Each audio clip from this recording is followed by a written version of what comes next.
by Marty Hall and Larry Brown. It's from the Sun Microsystems Press Java series. Um, Jdbc provides a standard library for accessing relational databases. So no matter what uh, database server you're trying to access, Oracle, MySQL, DB, and any others, it provides you a standardized mechanism for connecting to the databases.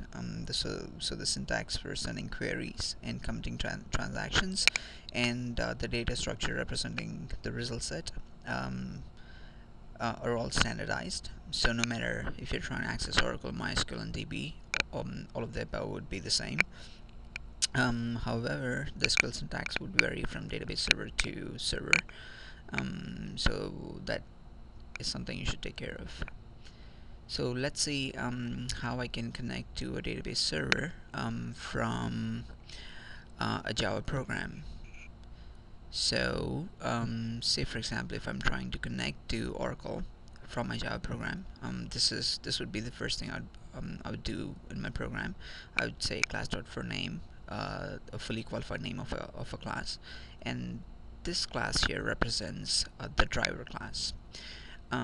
My Java program should be able to communicate with the database, and the driver is something which a driver is a piece of software which knows how to talk to a database server, and my program would make use of the driver in order to talk to the database server.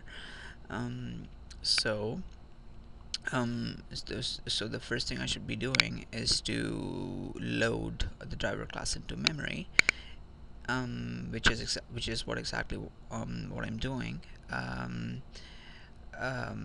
saying class.forName, a fully qualified name of the class. When I do this, this specific class is loaded into memory, and then the static block, as you know, once a class is loaded, its static block is executed firstly, and the static block of a driver class would contain code which creates a driver instance and registers it with the driver manager.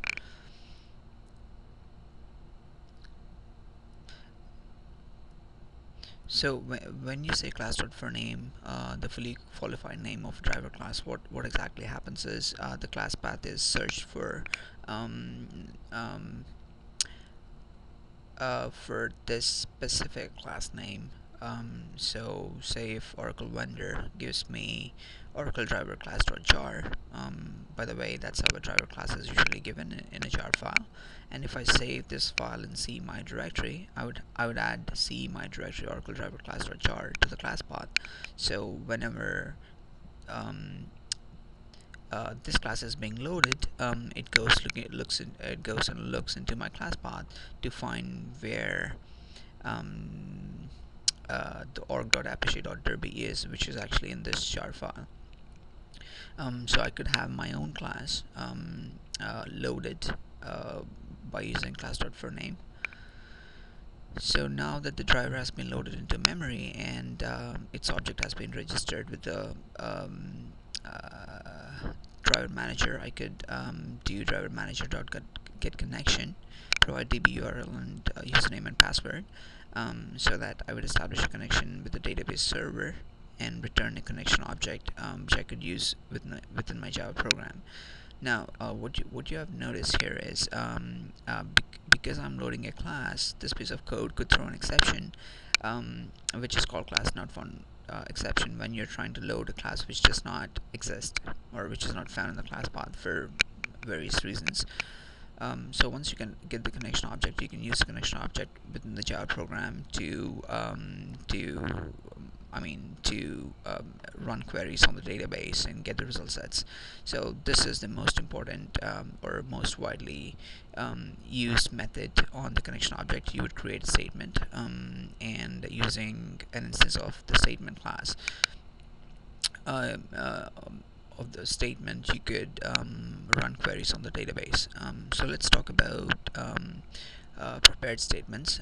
Say for example, you're using you're repeatedly using a set of SQL statements in your Java program.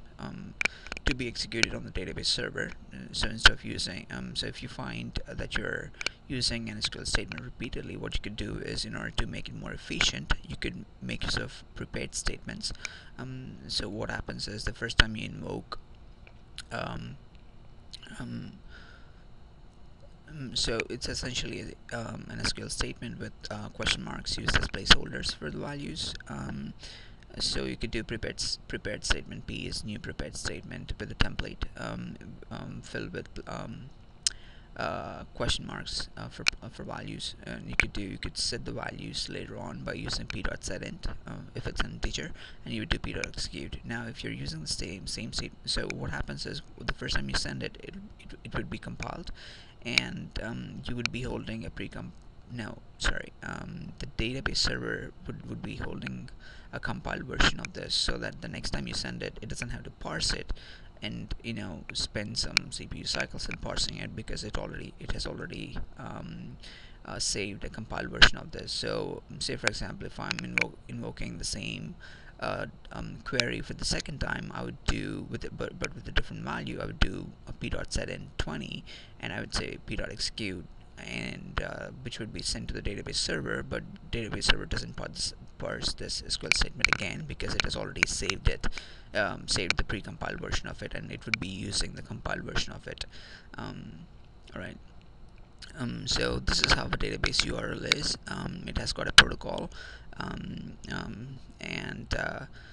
so it uses Jdbc colon and different parameters that would indicate the protocol with which it talks to the database server. The host is the URL of the database server, the port on which it's running, and also the database name that you're trying to access. As you know, a database could have multiple, a database server could have multiple databases, so you need to explicitly specify the name of the database you're trying to connect to, and also provide username and password, so you could connect to this database. Now, say for example, you're trying to, okay, what would it be like to use Jdbc from applets? So from the browser, you make a request for an applet, and which is served by the server. And now you get the applet, and say if this applet is trying to access Jdbc. Now there is a restriction on what sort of or the database servers these could, the applet could access. Now the applet could access only those database servers which are available on the server which has served the applet. That's for security purposes.